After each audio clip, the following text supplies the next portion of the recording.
उस पिता से दान दहेज मांग रहे, उस बेटी को आपको उसने दान दे दिया। इससे बड़ा दान दहेज भला हो क्या सकता है? कलेजे के टुकड़े को एक पिता ने तुम्हारे हाथों में सौंप दिया। लोग एक जेब का पेन देने में बड़ा हिचकिचाते हैं, लेकिन एक पिता को देखिए, एक पिता अपनी बेटी को सदा सदा के लिए तुम्हारे हाथों में दे देता है। लेकिन फिर भी लोग हमारे इस भारत देश में दहेज के भूखे भेड़िए, जरा जरा से दहेज के पीछे लोग बेटियों को मार देते हैं, फांसी के फंदे पे चढ़ा देते हैं। उन लोगों से मेरा कहना है क्या कि ओ दहेज के ठेकेदारों, और तुम्हें अकल कब आएगी? ये दहेज की बीमारी भारत से किस दिन जाएगी?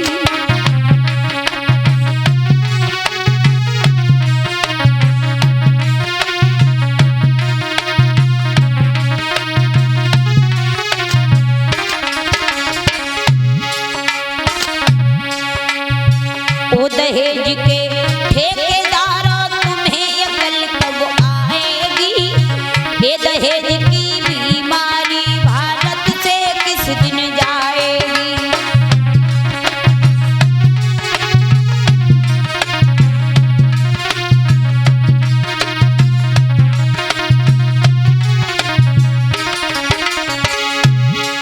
अरे आज हजारों कन्याओं को जहर निगल के देखा है,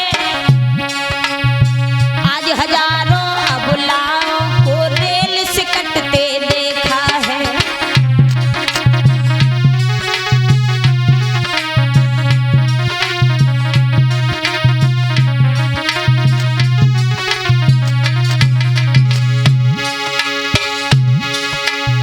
दहेज लेने वाले भैया, तुम्हें शर्म कब आएगी? ये दहेज की बीमारी भारत से किस दिन जाएगी?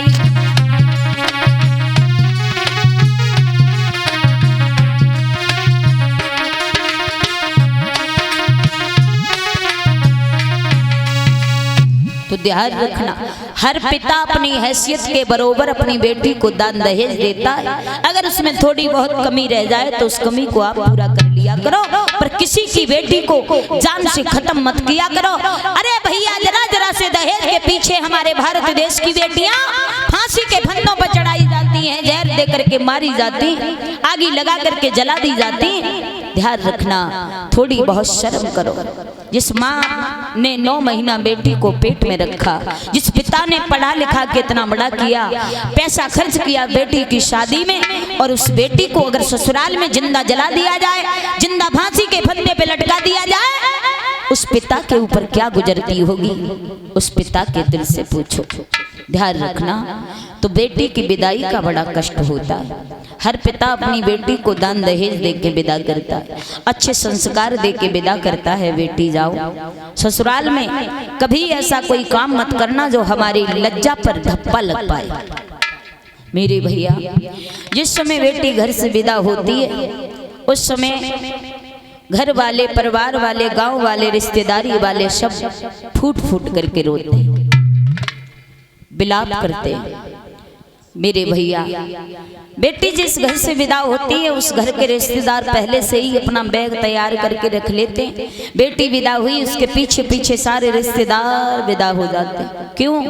क्योंकि जिस आंगन से बेटी विदा होती है ना, वो आंगन तो छोड़िए, उस पूरे गांव की बात कर रही हूँ, वो पूरा गांव ऐसा लगने लगता है मानो पूरे गांव में लूट हो गई हो, कोई लूट ले गया हो। पूरा गांव सूना सूना हो जाता है जिस घर से बेटी विदा होके जाती है।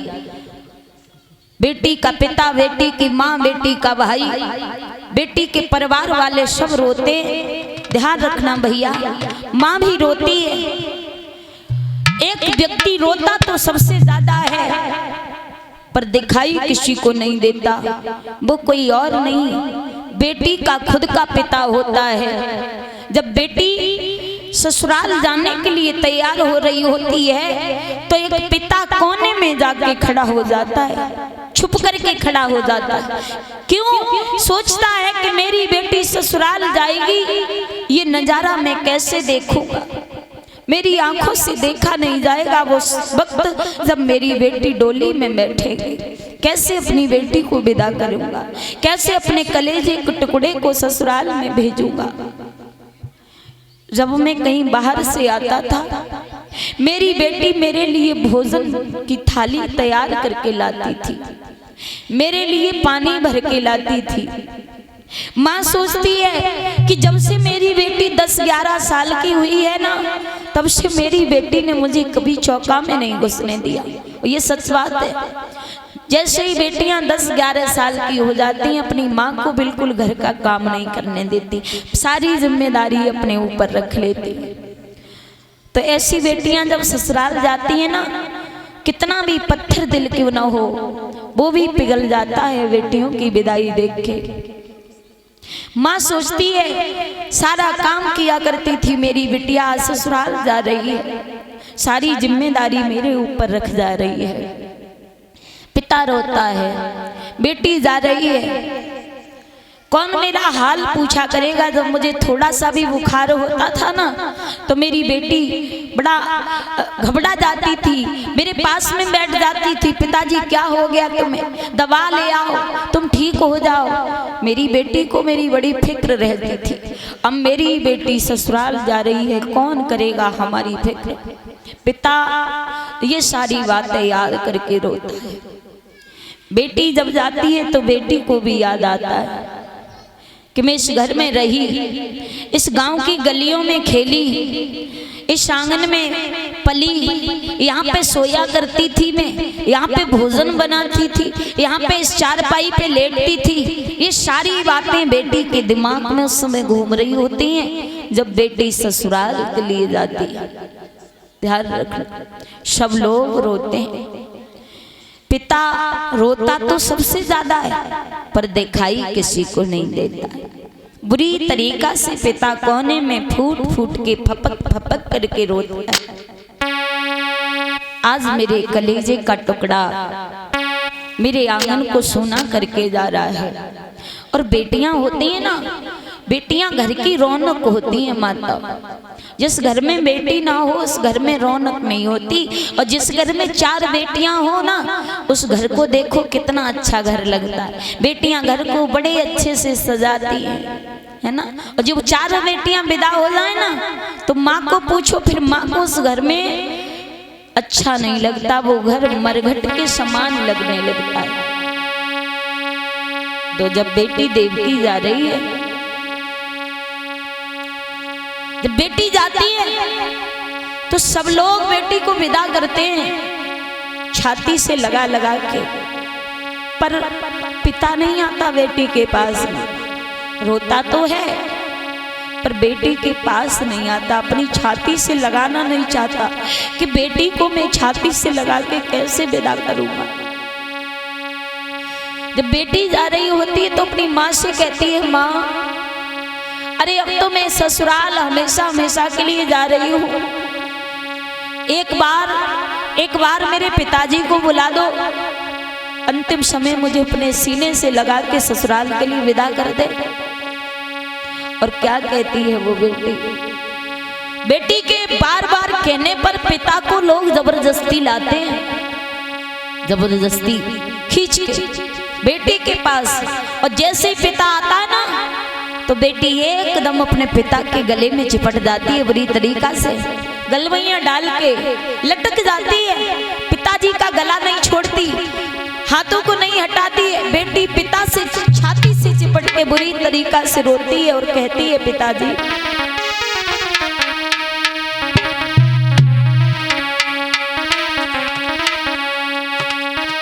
कि पिताजी मेरी जन्म नगरिया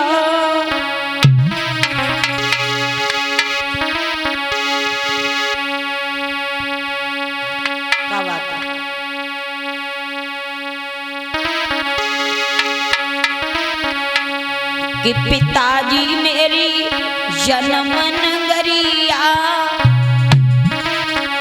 और काहे रहे हो छुड़वा।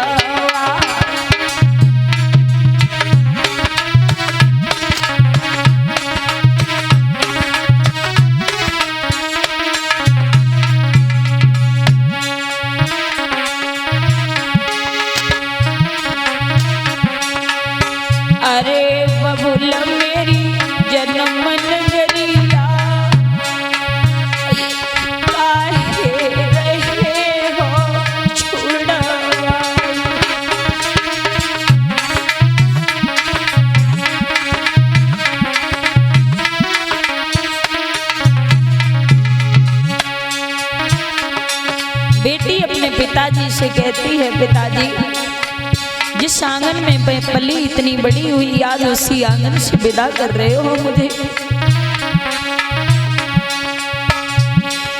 बुलाई रहे नाई पंडित द्वार,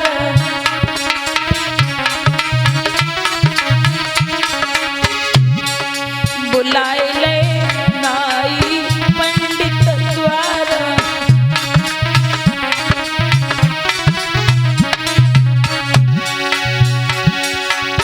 अरे लगाई दो नंगर बुलौआ, काहे रहे हो छुड़ावा।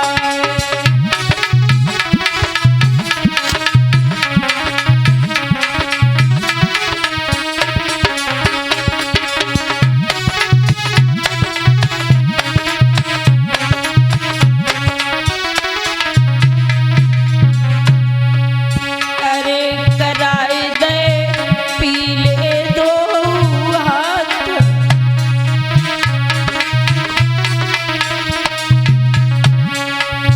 अरे कराए दे पीले दो हाथ,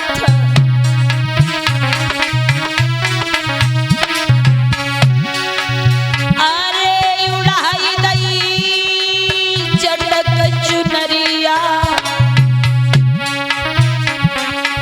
अरे काहे रहे हो छुड़ावा।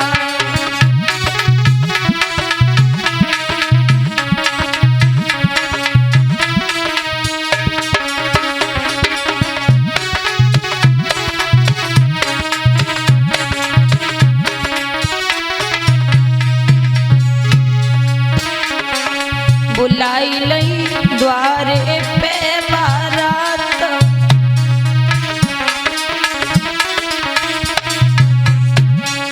बुलाई लई द्वारे पे बारात,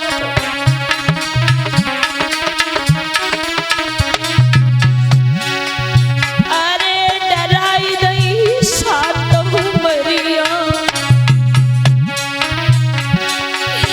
अरे डराई दई सात उमरिया,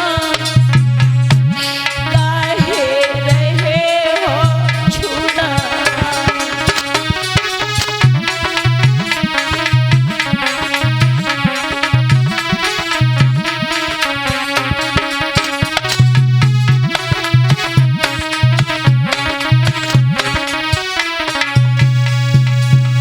देवकी रोने लगी है, देवक के गले से लिपट जाती है। महाराज देवक बेटी देवकी को धैर्य बनाते हैं और कहते हैं, बेटी रो नहीं, संसार की हर बेटी को अपने माता पिता का आंगन छोड़ के जाना।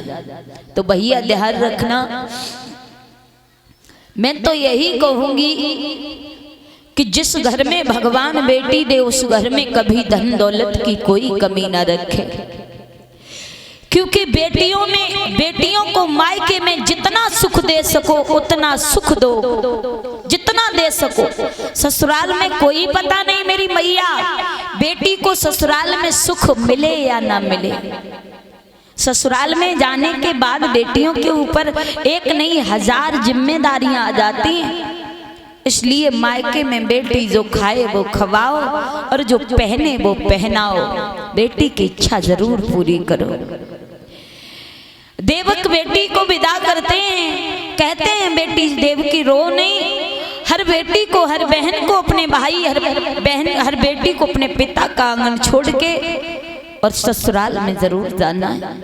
बेटा अमीर का भी रह गया लेकिन बेटी गरीब की भी नहीं रही। बेटी को किसी ने अपने घर पे बैठ के नहीं खवा पाया, बेटी को तो ससुराल जाना ही पड़ता है। और देवक महाराज देवकी से कहते हैं, बेटी जाओ, हमारा आशीर्वाद है क्या?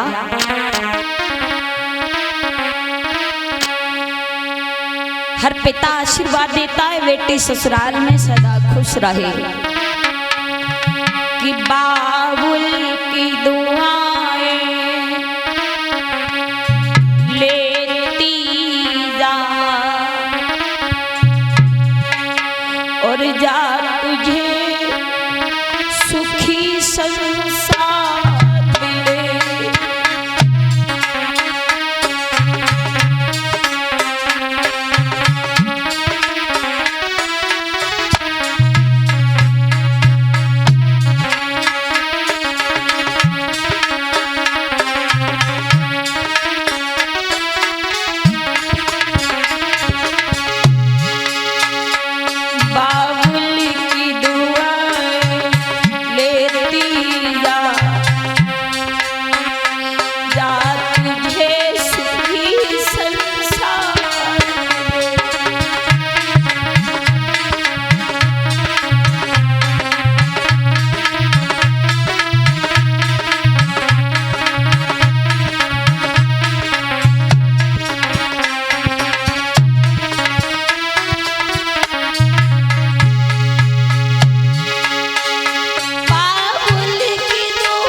कहते हैं देवकी,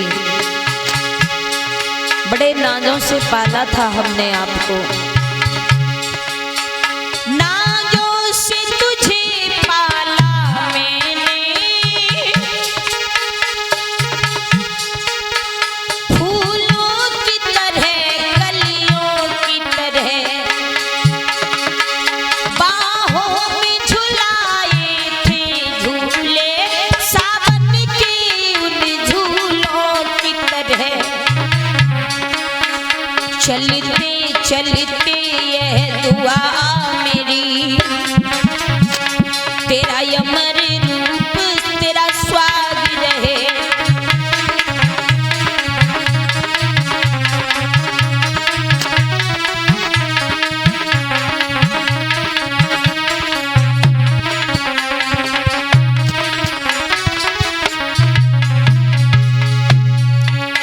भैया, हर पिता अपनी बेटी को यही सीख देते हैं कि बेटी ससुराल में जाओ सदा खुश रहना, आशीर्वाद देके विदा करते हैं और कहते हैं कभी कोई ऐसा ससुराल में काम मत करना जो हमारे इज्जत के ऊपर धब्बा लग पाए। ज्यों त्यों समझाया देवकी को, देवक जी ने विदा किया है। भोजराज कंस आ गया, देवकी का चचेरा भाई, बहन देवकी को गोद में उठा लिया और जब जैसे ही गोद में उठाया तो बहन देवकी अपने भैया के गले में गलबैयां डाल के बुरी तरीका से रोने लगी। बोली, भैया बालापन तुम्हारे साथ खेलने में बीत गया और आज आप हमें ससुराल भेज रहे हो, डोली में बिठा रहे हो। भैया एक बात सुनो। और क्या बोली है देवकी भैया, काहे को ब्याई दई विदेश यो भैया,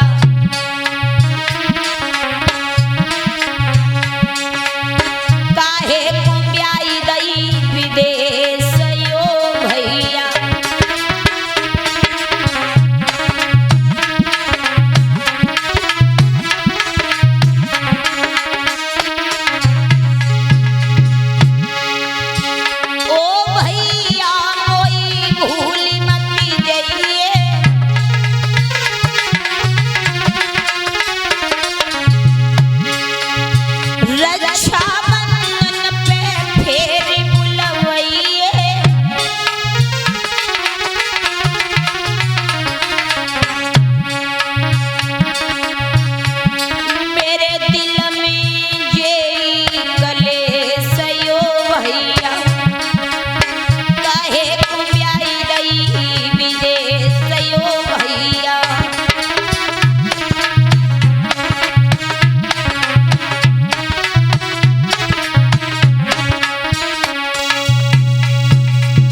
देवकी को रथ में ले जाके जैसे ही बिठाया है कंस ने, समझा करके रथ में देवकी जा रही थी, पीछे से एक रिसाला था, रथ में बैठा कंस राज वसुदेव कुंवर का साला था।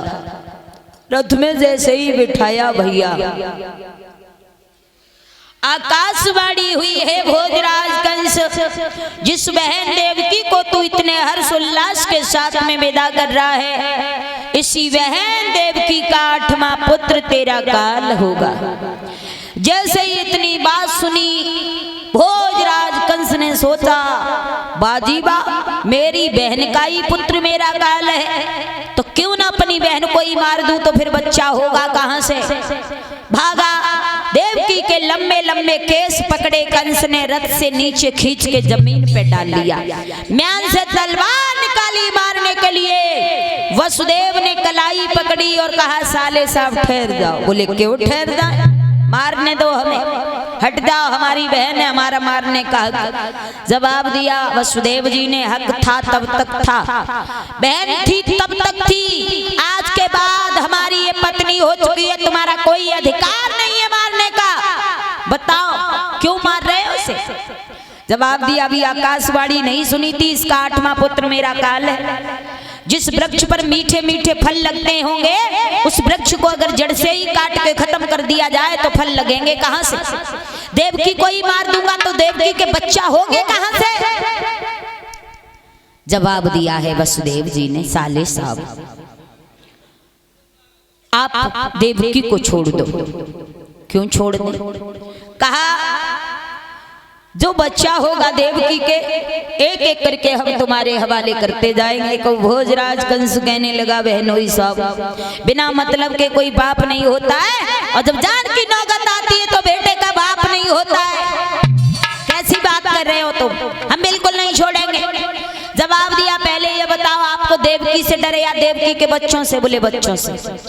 तो फिर चिंता नहीं करो, जो बच्चा होगा तुम्हारे हवाले करते जाएंगे, आप जो आए इसके छोड़ के जो मर्जी आए वो करो। तो कहा ठीक है हम तुम्हें और अपनी बहन को जेल में डालेंगे। कंस ने हथकड़ियां बेड़ियां डाल के वसुदेव और देवकी को अपनी जेल में बंद कर दिया।